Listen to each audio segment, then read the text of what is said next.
Ketua Umum Partai Kebangkitan Bangsa, PKB, Muhaimin Iskandar alias Cak Imin yang juga bacawa pres Anies Baswedan tiba di Gedung Merah Putih Komisi Pemberantasan Korupsi, KPK, Kamis, 7 September 2023. Kedatangan Cak Imin ke gedung lembaga antirasuah untuk memenuhi panggilan tim penyidik. Ia bakal dimintai keterangan sebagai saksi dugaan korupsi pengadaan Sistem Proteksi Tenaga Kerja Indonesia, TKI, di Kementerian Tenaga Kerja dan Transmigrasi, Kemenakertrans, tahun 2012. Cak Imin tiba di Jalan Persada Kuningan yang melintang di depan gedung KPK sekitar pukul 9.51 waktu Indonesia Barat. Ia mengenakan kemeja putih dan peci hitam. Saat dicecar pertanyaan oleh awak media, Cak Imin terdiam. Ia hanya tersenyum dan melambaikan tangan kepada wartawan. Adapun Cak Imin merupakan Menteri Tenaga Kerja dan Transmigrasi periode 2009 hingga 2014. Artinya, dugaan korupsi itu terjadi saat ia menjabat sebagai menteri. Cak Imin sedianya diperiksa penyidik pada Selasa, 5 September 2023, kemarin. Surat panggilan pertama sudah dilayangkan pada 31 Agustus, atau 2 hari sebelum ia dideklarasikan sebagai bakal calon wakil presiden, Cawapres, Anies Baswedan di Surabaya. Namun, karena diundang membuka acara Lomba Musabakoh Tilawatil Quran, MTQ, internasional di Kabupaten Tanah Laut, Kalimantan Selatan ia absen.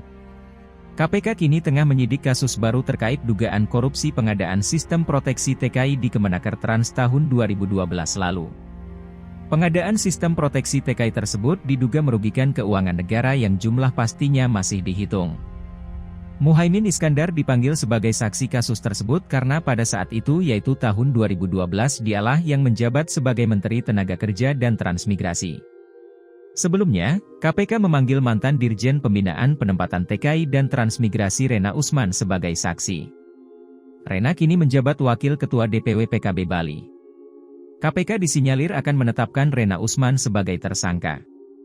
Rena saat itu menjabat sebagai Dirjen Pembinaan Tenaga Kerja dan Transmigrasi Kemenaker.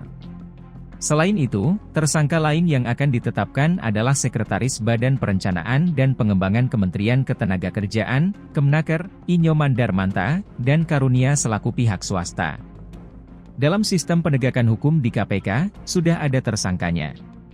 Berbeda di penegak hukum lain, barangkali dalam proses penyidikan belum tentu ada tersangkanya, di KPK aturan normatifnya saat proses penyidikan sudah ada tersangkanya, ucap Kepala Bagian Pemberitaan KPK, Ali Fikri. Penyidik KPK juga telah melakukan penggeledahan di kantor Kemenaker pada Jumat, 18 Agustus 2023. Namun hingga kini, KPK belum memberikan keterangan mendalam terkait apa saja temuan tim penyidik dalam penggeledahan tersebut.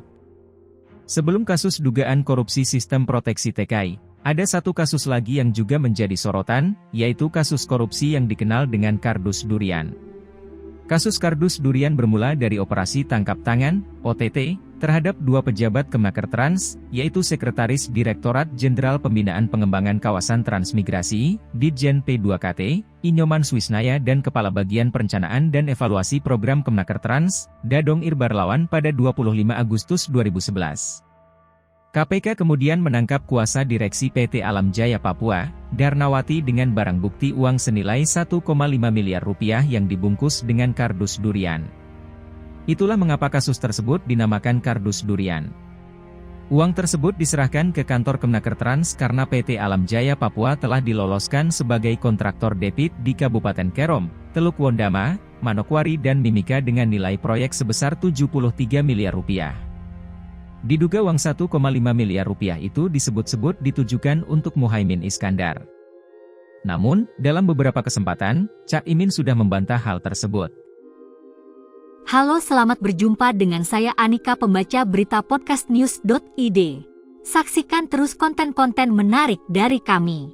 Jangan lupa subscribe, like dan komen. Terima kasih.